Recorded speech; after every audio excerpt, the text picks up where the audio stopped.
Le cabinet Bakaïdia Africa a procédé lundi 20 février 2023 au lancement d'un programme de développement des entreprises féminines dans la région de Gbeke, en présence de Fanta Ouattara, 6e adjointe au maire de Bouaké, représentant le maire Nicolas Djibo, du directeur régional du ministère en charge du commerce, Kwakunzi, et de son collègue de la femme, de la famille et de l'enfant Samassi Mori. Selon Traoré Kadi, la directrice générale de ce cabinet d'études et conseils, ce programme vise à sortir les entreprises féminines du cercle des très petites entreprises et les amener vers les moyennes et grandes entreprises tout en renforçant les capacités de leurs responsables.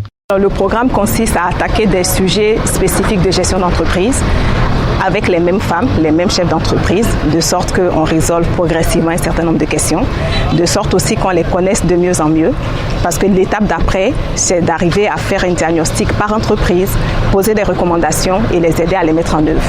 Comme je l'ai dit dans mon discours, l'idée pour nous, c'est de donner accès au conseil d'entreprise. Généralement, c'est un volet qui est totalement réservé aux grandes entreprises, alors que c'est nécessaire pour pouvoir se projeter, et c'est ce qu'on offre aux petites entreprises, aux moyennes entreprises qui appartiennent aux femmes. Dans une période de 4 mois, de février à mai 2023, ce programme prend en compte 50 chefs d'entreprise féminines de la région de Gbeke qui verront leurs compétences renforcées dans plusieurs domaines, avec le concours technique de Catalyst Plus, une organisation de coopération canadienne dans le cadre de son programme intitulé AOE financé par Affaires mondiales Canada et dont l'objectif est de rendre les femmes plus autonomes en améliorant leur accès à la connaissance et leur leadership. Une organisation représentée par Dominique Fayet. Nous cherchons à améliorer l'accès aux ressources pour les femmes, l'accès aux connaissances, l'accès aux informations, au marché, à améliorer le leadership des femmes, que ce soit des femmes chefs d'entreprise, que ce soit des femmes qui travaillent dans les institutions ou des femmes qui sont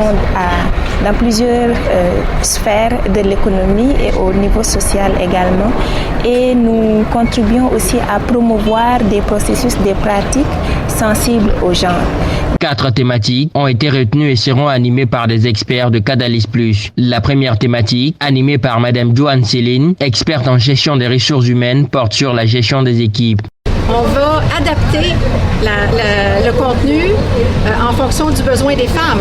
Donc, ce sont les femmes qui vont me nommer leurs besoins, arriver avec des exemples concrets de leur réalité.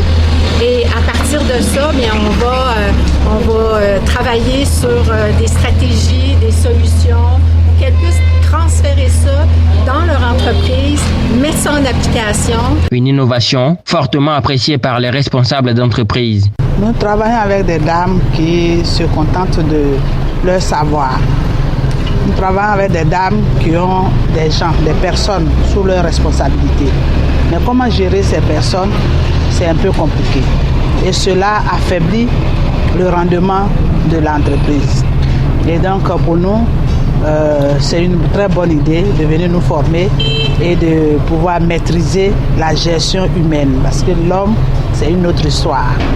Le maire, le directeur régional du ministère en charge du commerce et les directeurs régionaux de la femme, de la famille et de l'enfant ont félicité lors de leur prise de parole Madame Traoré Kadi pour sa lutte en faveur de l'autonomisation financière de la femme.